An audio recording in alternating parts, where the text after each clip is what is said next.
கோமாளி season 6 எப்படா start பண்ணுவீங்க அப்படின்னு ரசிகர்கள் தொடர்ந்து சமூக வலைதளங்கள்ல கேட்டுட்டு வந்துட்டு இருக்க நிலையில இப்போ அவங்களுக்கு மிகப்பெரிய மகிழ்ச்சி அளிக்கிற மாதிரி ஒரு செய்தி ஒண்ணு வெளியாகி இருக்கு. அதுல என்னென்ன விஷயங்கள் எல்லாம் சொல்லப்பட்டிருக்கு அப்படின்றத பத்தி இந்த வீடியோல இப்ப நம்ம தெளிவா பார்க்கலாம். தமிழக மக்களுக்கு கடந்த 5 வருஷமா மிகப்பெரிய ஸ்ட்ரெஸ் பஸ்டரா இருந்துட்டு வர ஒரு நிகழ்ச்சி தான் குக் வித் கோமாளி. இந்த நிகழ்ச்சியில சமையலை விட அதிகமா காமெடி இருக்கனால கோடிக்கணக்கான ரசிகர்கள் இந்த நிகழ்ச்சியை ரொம்பவே விரும்பி பார்த்துட்டு வராங்க. இது வரைக்கும் 5 சீசன் வெற்றிகரமா போயிட்டு இருக்க நிலையில சீசன் 6 எப்போதாண்டா ஸ்டார்ட் பண்ணுவீங்க அப்படின்ற மாதிரி கேட்க தொடங்கிட்டாங்க.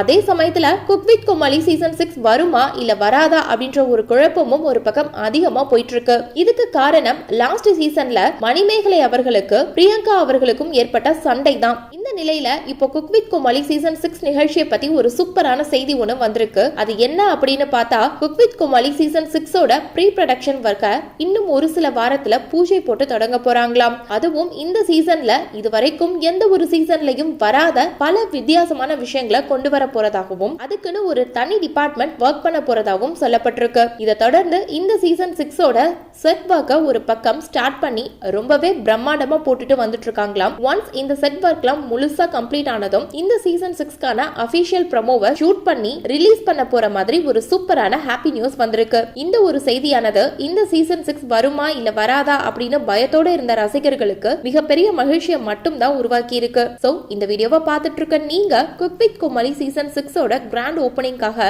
எவ்வளவு ஆர்வமா காத்துட்டு இருக்கீங்க அப்படின்ற உங்களுடைய கருத்துக்களை கீழே உள்ள கமெண்ட் செக்ஷன்ல ஷேர் பண்ணுங்க. மேலும் இது போன்ற பல முக்கியமான செய்திகளை தெரிஞ்சுக்க நம்ம சேனலை மறக்காம சப்ஸ்கிரைப் பண்ணுங்க.